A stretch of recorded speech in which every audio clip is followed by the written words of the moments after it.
East Texas A&M dropping on the road 60-51. Joining us now, head coach Valerie King. And, Coach, some days you can't hit the water from the boat. Yep, that'd be one of those days, Charlie. A tough shooting night. It doesn't really help. First half, we couldn't make a shot. We were still in it. It was 16-18 there, starting the second quarter, and then we just let them go off and get, I don't even know. They had 9 ORBs at halftime, so, we got to do a better job of keeping them off the boards. We can't just let people run in there and get offensive board, lay it in, foul them, possession after possession. So had 10 offensive boards of your own, but just couldn't ever get the second shot to go in. Only 4 second chance points off of those. We don't want to labor on that. Yeah. Tiani Ellison seemed to be the focus of their attention inside. They fouled her enough and got her to the line, but you needed help on the guards, and they just weren't getting a good open look.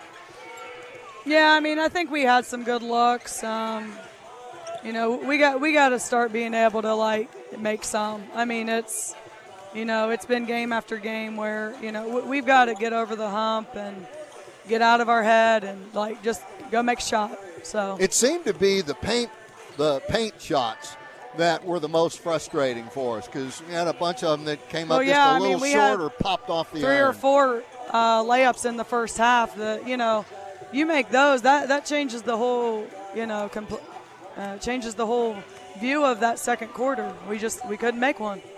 Well, it was nice to see a couple of threes there late and gave you a little bit of hope, because only 6 down at one point with, I think, 3 minutes left, but you had to still play pretty good basketball from that point on. Yeah, I thought we did a good job there fighting back. We got it to 6 there with about 2.5 minutes left. Had a turnover. They kind of got the ball back. We just, had some slippery fingers and couldn't grab a hold of the ball.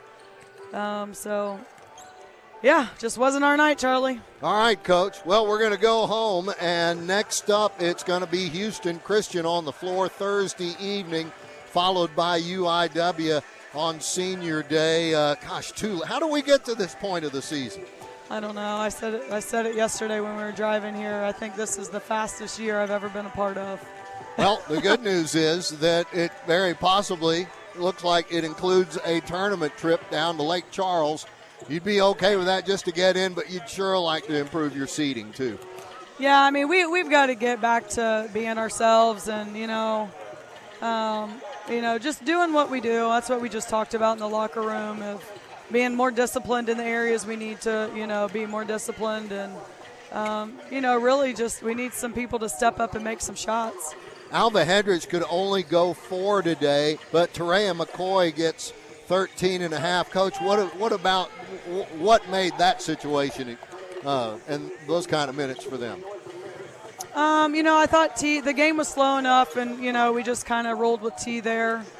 So that's really the only reason. Alva didn't do anything wrong. It was we were just rolling with T there for as long as she could go.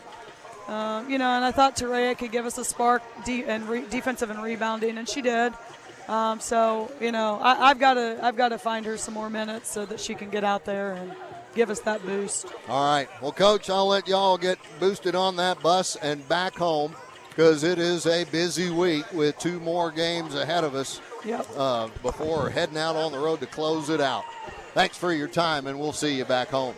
Thanks, Charlie. All right, that's Valerie King, head coach of your East Texas A&M Lions.